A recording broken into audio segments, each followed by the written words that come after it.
बहुत शुक्रिया नीलम जी। मंच पर विराजे हुए प्रोफेसर राम सुधार सर हमें हमेशा बताते हैं कि क्या करना चाहिए क्या नहीं करना चाहिए। प्रोफेसर चंदन कुमार सर हमारे बड़े आदमी हैं, विद्वान वक्ता हैं, आप सुनेंगे तो आपको इसका एहसास भी होगा। और शशिकला जायसवाल जी को आपने अभी सुना था प्रतिबंधित साहित्य पर, उसी बात को मैं थोड़ा सा आगे बढ़ाऊंगा। बहुत ही खूबसूरत और बेहतरीन वक्तव्य उन्होंने दिया है। डॉक्टर प्रमोद श्रीवास्तव जी जो गाजीपुर से पधारे हैं, सबसे पहले हम लोगों ने उनका वक्तव्य सुना था। इस कार्यक्रम के संयोजक डॉक्टर सत्यप्रकाश जी और सह संयोजक डॉक्टर विवेक सिंह जी, और हमारे सामने श्रद्धा मैडम और तमाम लोग हैं, जोशी सर हैं, और वे तमाम लोग जिनके सानिध्य से ही मैंने कुछ सीखा है, पढ़ने का शऊर। हम तो विद्यार्थी हैं, हम आपको एक दूसरी दुनिया में ले जाना चाहते हैं। गालिब के इस शेर के साथ कि हुई मुद्दत के गालिब मर गया, पर याद आता है वो हर एक बात पे कहना यूं होता तो क्या होता। तो हम लोगों ने जो इतिहास का वृत्त बनाया, साहित्य का वृत्त बनाया, हमने जिस विराट वैभव के सांस्कृतिक राष्ट्रवाद की परिकल्पना की, उसकी परिधि में अभी बहुत कुछ आना बाकी है। कोशिशें हो रही हैं। गालिब का वो शेर मैंने इसलिए कहा कि अभी जिन कविताओं की तरफ शशिकला जी ने हमारा ध्यान दिलाया, जरा सोचिए कि भारत में 3 बड़े जन आंदोलन जो हुए, हम सभी जानते हैं कि शंकराचार्य ने, फिर सिद्धोनाथों ने, फिर भक्तिकाल के संतों ने, फिर भारत की आज़ादी की लड़ाई ने दिल और दिमाग को बदल कर रख दिया इन आंदोलनों में। लेकिन कुछ चीजें छूट गई। वे कविताएं जिनको कि हाल ही में बागी कलमे नाम से प्रकाशित कराया नरेंद्र शुक्ल ने, उसके पहले प्रकाशन विभाग ने छपवाया उन कविताओं को, जिनमें से कुछ का जिक्र किया शशिकला जी ने। अब जरा सोचिए कि जो लोग गिरफ्तार किए गए, जो कवि गिरफ्तार हुए, वो कैसे लिख रहे थे? तो टूटे हुए दांत से, अपने नाखून से और खून से जेल की दीवारों पर। तो जो वो गिरफ्तार हुए लोग थे जिनका साहित्य प्रतिबंधित किया गया, वो तमिल में, तेलुगु में, मलयालम में, कन्नड़ में, हिंदी में, इन सभी भाषाओं में उपलब्ध है। लेकिन दुख की बात यह है कि तमिल, मलयालम, कन्नड़ सहित हिंदी में भी पाठ्य पुस्तकों में वे कविताएं शामिल नहीं हैं, यानी प्रतिबंधित कविताएं शामिल नहीं हैं। एक विद्वान से मेरी बात हो रही थी तो वो कह रहे थे कि वे कविताएं तो केवल तुकबंदी लगती हैं, उनमें साहित्य का सौंदर्य नहीं है। अब आप देखिए कि अभिधा के सौंदर्य पर इसी राष्ट्रीय हिंदू विश्वविद्यालय ने एक रत्न पैदा किया था। रामचंद्र शुक्ल ने उस पर विस्तार से लिखा है कि जब जब ऐसा लगता है कि चीजें मुश्किल हो रही हैं, तब अभिधा की कविता अंधेरे में रोशनी की तरह हमारे काम आती है। तो वो कविताएं हमारे काम की हैं, उनको साहित्य के वृत्त में शामिल किया जाना चाहिए। उन्हीं कविताओं पर थोड़ी बातचीत हम करना चाहते हैं आपसे। देखिए, बालकृष्ण भट्ट जो भारतेंदु मंडल के बड़े साहित्यकार थे, प्रयाग में पैदा हुए थे, उन्होंने एक बात लिखी। उन्होंने बताया हमें कि ईसाई धर्म और इस्लाम में दोनों में एक कहानी का जिक्र है कि हजरत मूसा जो हैं वो आग की तलाश में थे, और ईश्वर ने क्या किया, खुदा ने क्या किया, गॉड ने क्या किया कि उन्हें पैगंबरी दे दी। ठीक वही हाल हमारे देश में हुआ कि अंग्रेज आए थे यहाँ व्यवसाय करने, कुछ अपना सामान बेचने, और यहाँ के कुछ लोगों की मेहनत को लूटने, और इसके साथ उन्हें मिल गई बादशाहत। वे यहाँ बादशाहत करने नहीं आए थे, पर मिल गई उन्हें बादशाहत, और बादशाहत मिल गई। उसके बाद उन्होंने क्या क्या किया जरा देखिए, और उनके कारनामे किस तरह से प्रतिबंधित कविताओं में प्रकट हुए, उनको भी देखिए। हमारे पास वक्त बहुत कम है, मैं कुछ की तरफ इशारा आपसे करना चाहता हूं कि अब आप देखिए, सबसे पहले एक हुए एन जेराल्ड बैरियर। उन्होंने एक काम किया कि 1907 से 1947 के बीच में भारतीय भाषाओं में प्रतिबंधित साहित्य पर उन्होंने किताब लिखी, और लिखी किताब, उसका नाम था band controversial literature and political control in British India. उसमें उन्होंने बताया कि 1391 की हिंदी कविताएं, और यदि ये जबान हिंदुस्तानी मान ले, यानी हिंदी उर्दू मिली हुई भाषा भी एक मान ले, तो इस लिहाज से 1711 कविताएं जो जब्त की गई वे आसानी से उपलब्ध हैं। जैसा कि मैडम ने भी जिक्र किया, शशिकला जी ने, कि उनकी संख्या 264 बताई उन्होंने। अब सवाल ये है कि ये कविताएं आज की तारीख में हमें कैसे उपलब्ध हो गई, तो इस पर हमें सोचना चाहिए। हुआ क्या कि 1867 में प्रेस से संबंधित एक कानून लाया गया अंग्रेजों के द्वारा। धारा, उसमें अनेक धाराएं थी, उसमें धारा 9 क और ख भी थी। तो धारा 9 क कहती है कि जो भी हिंदुस्तान में छपेगा उसकी प्रति ब्रिटिश हुक्मरानों को दी जाएगी, फिर ब्रिटिश हुक्मरान उस पर विचार करेंगे, और सरकार यदि जरूरी समझेगी तो फिर उनमें दोबारा वो 2 रचनाएं भेजनी पड़ेंगी। तो धारा 9 क कहती है कि कुछ भी आप छापेंगे तो उसे ब्रिटिश अधिकारियों को उपलब्ध कराना पड़ेगा। धारा क कहती है कि सरकार उस पर विचार करेगी, और यदि लगता है कि उनमें से कोई रचना ऐसी है जिसे दोबारा मंगवाया जाना चाहिए तो उसे मंगवाएगी। इसके साथ फिर धारा 11 भी है। उसके बाद क्या होगा कि उसमें से एक प्रति भारत के गवर्नर जनरल को और दूसरी प्रति इंग्लैंड के शासक को भेजी जाएगी। दरअसल जो यही कानून है उसने उस वक्त बहुत प्रतिबंध की दुनिया में तहलका मचा दिया था, लेकिन उससे एक फायदा भी हम लोगों को हुआ। ब्रिटिश अभिलेखागार में वे कविताएं जो पहुंचती रहीं, और भारत के अभिलेखागारों में जिन्हें बाद में संरक्षित भी किया गया, लखनऊ के अभिलेखागार में और दिल्ली के अभिलेखागार में, पंडित नरेंद्र शुक्ल ने इस पर बहुत काम किया है। उनकी बहुत सारी किताबें हैं इस प्रतिबंधित साहित्य पर। तो उनकी ये जो जब्त की गई और प्रतिबंध लगाई गई, वे सभी सामग्री हमारे सामने उपलब्ध हुई। यहीं पर आप में से बहुत सारे विद्यार्थी हैं, माननीय सर लोग तो जानते हैं, मैडम लोग भी जानती हैं। पहले आप समझ लीजिए कि जब्तशुदा और प्रतिबंध में फर्क क्या है। जैसे हम लोग जानते हैं कि प्रेमचंद, जो कि पहले आपको पता ही है कि धनपत राय के नाम से लिखते थे, उसके पहले नवाब राय के नाम से लिखते थे। तो प्रेमचंद की जो सोजे वतन जब्त हुई थी, उस समय तक तो प्रेमचंद नहीं थे, उस समय धनपत राय थे। हम सभी जानते हैं कि दया नारायण निगम जो उनके दोस्त थे, उन्होंने बाद में कहा कि अब आप प्रेमचंद नाम से लिखिए। तो उनकी जो सोजे वतन किताब थी वो जब्त हुई थी। जब्त होना एक बात है, प्रतिबंधित होना दूसरी बात है।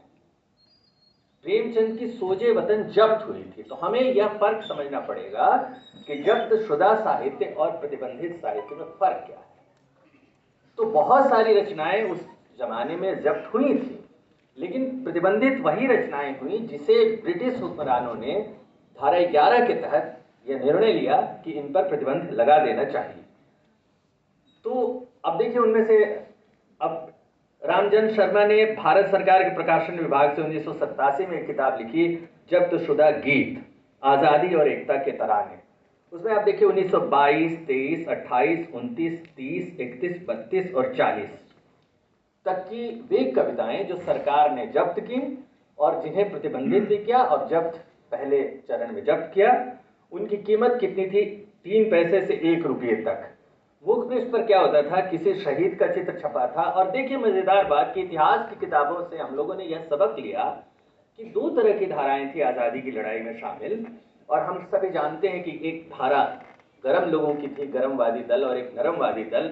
लेकिन ये जो गीत हैं उनमें आप देखेंगे कि ये दोनों धाराएं जनता के बीच अलग अलग नहीं है।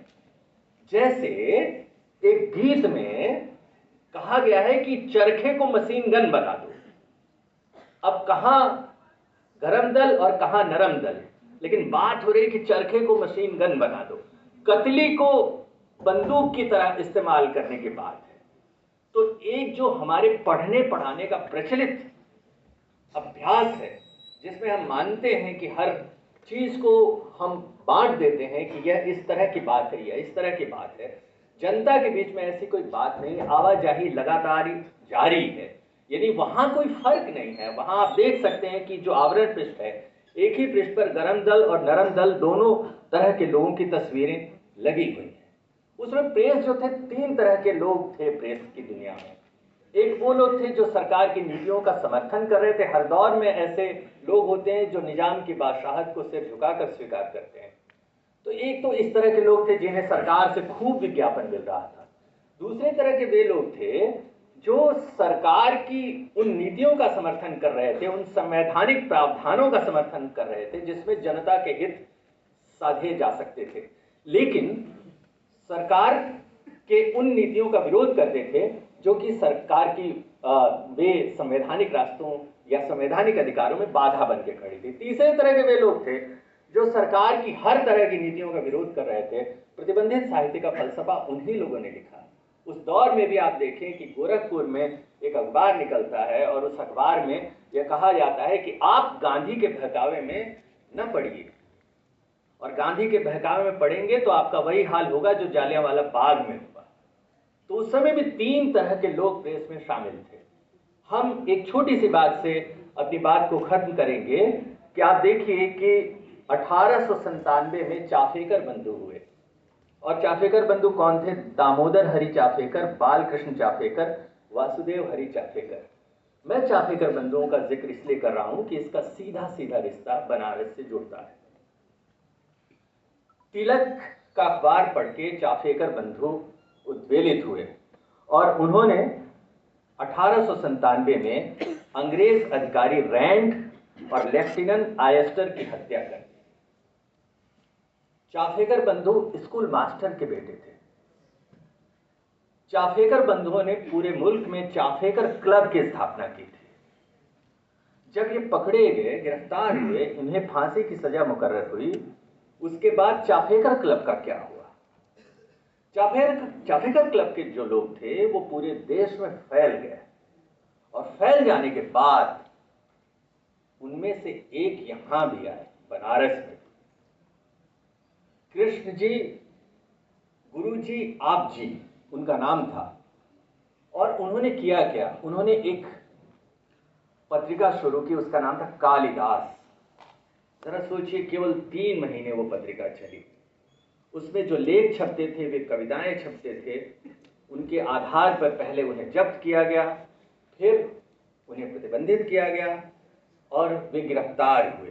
कृष्ण जी गिरफ्तार होने के बाद जो मुकदमा चला, उस मुकदमे की पैरवी जो है उसका अभिलेखागार में विवरण उपलब्ध है। कोई भी शोधार्थी चाहे तो देख सकता है, लखनऊ के राष्ट्रीय अभिलेखागार में। अब आप देखें कि वहां 1000 पृष्ठ का वो मुकदमा है। जरा सोचिए, अब 1000 पृष्ठों का वो मुकदमा चलता है और हमें याद आती है ये 1901 की घटना है, कालिदास पत्रिका के प्रकाशन की। अब आप समझ लीजिए कि उसके बाद हमें बाद में भगत सिंह दिखाई पड़ते हैं और अपनी बात के लिए बहस करते हैं और बताते हैं कि क्यों बम फेंकना जरूरी था। उसके बहुत पहले हमें इस तरह का एक चरित्र दिखता है, बनारस की जमीन पर अपना काम करता हुआ।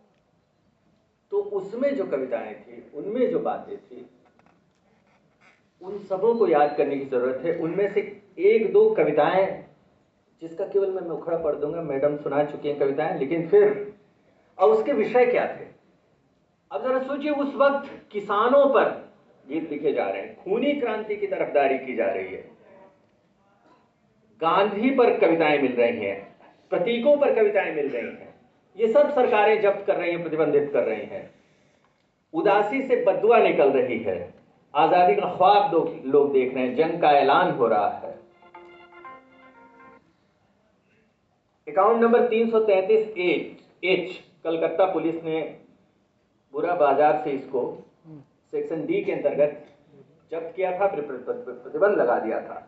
इसकी 2 पंक्ति पढ़ता हूं। अधीन होकर बुरा है जीना, मरना अच्छा स्वतंत्र होकर, सुधा को तजकर जहर का प्याला, पीना अच्छा स्वतंत्र रहकर। ये कविता लिखी जाएगी। जब अधर्म अन्याय खूब बढ़ते, नदी पाप की बहती है। अत्याचार अधिक जब बढ़ते, नहीं भूमि सह सकती है। पुण्य श्लोक महात्मा तभी जन्मभूमि पर लेते हैं, मिटा पाप को पुनः पुण्य का बीज यहाँ पर बोते हैं। चुनार बगल में, वहां से ये पुलिस ने जब्त किया, फिर प्रतिबंधित कर दिया। हम गरीबों के गले का हार वंदे मातरम, छीन सकती नहीं सरकार वंदे मातरम। सर चढ़ों के सर्व चक्कर उस समय आता जरूर, कान में पहुंची जहां झनकार वंदे मातरम।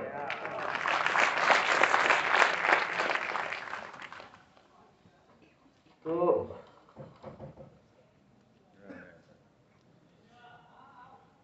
वंदे मातरम शीर्षक से बहुत कविताएं लिखी गई हैं। यह कारण नहीं कि आज भी जब हम वंदे मातरम कहते हैं और यदि हमारा दिल और दिमाग ठीक ढंग से काम कर रहा है तो मन में कुछ भाव पैदा होता है, रोंगटे खड़े होते हैं, क्योंकि हमारी पूरी विरासत है, हमारे गुणसूत्र उनसे बने हैं। बलिदान की चिंगारी है, इसके ऊपर लिखा हुआ है ओम श्री कृष्ण चंद्राय नमः। माँ हमें विदा दो जाते हैं हम विजय केतु फहराने आज, तेरी बलि वेदी पर चढ़कर माँ निज शीर्ष कटाने आज। नृत्य करेंगे रक्त कुंड में फिर अब रुंड हमारे आज, और उस सिर गिरकर यही कहेंगे भारत भूमि हमारी आज।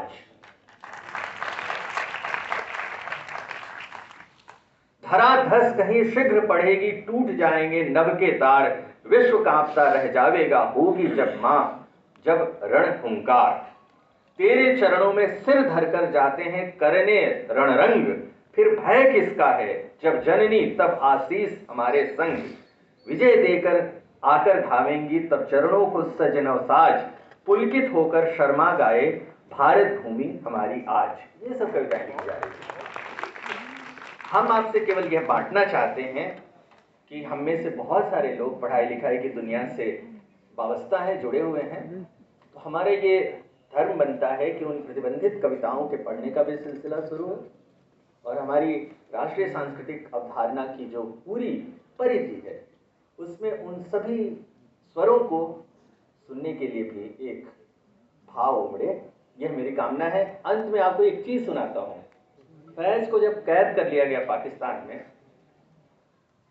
तो फैज अपने खून से गजल लिख रहे थे। तो फैज ने जिस तरह की कविताएं लिखी थी, मताए लौहो कलम छिन गई तो क्या, कि खूने दिल में डुबो ली है उंगलियां मैंने। कि आपने जुबान छीन लीजिए, कोई बात नहीं है, अपने खून से और अपनी उंगली से लिखूंगा। मताए लौहो कलम छिन गई तो क्या, कि खूने दिल में डुबो ली है उंगलियां मैंने। जुबान पे मुहर है तो क्या, रख दी है हर हल्काए जंजीर में जुबा मैंने। कि आपने जुबा पर मुहर लगाई, लेकिन जो ये कड़ियां हैं वो हर कड़ी में जुबान रख दी गई है। हमारे प्रतिबंधित कवि और गीतकार ऐसे ही थे। आज़ाद भारत में हम सांस ले रहे हैं, ऐसे लोगों की बदौलत उन्हें प्रणाम और यह कामना कि उन्हें भी हमारे पाठ्यक्रम का हिस्सा बनाया जाए। बहुत धन्यवाद। आपने हमें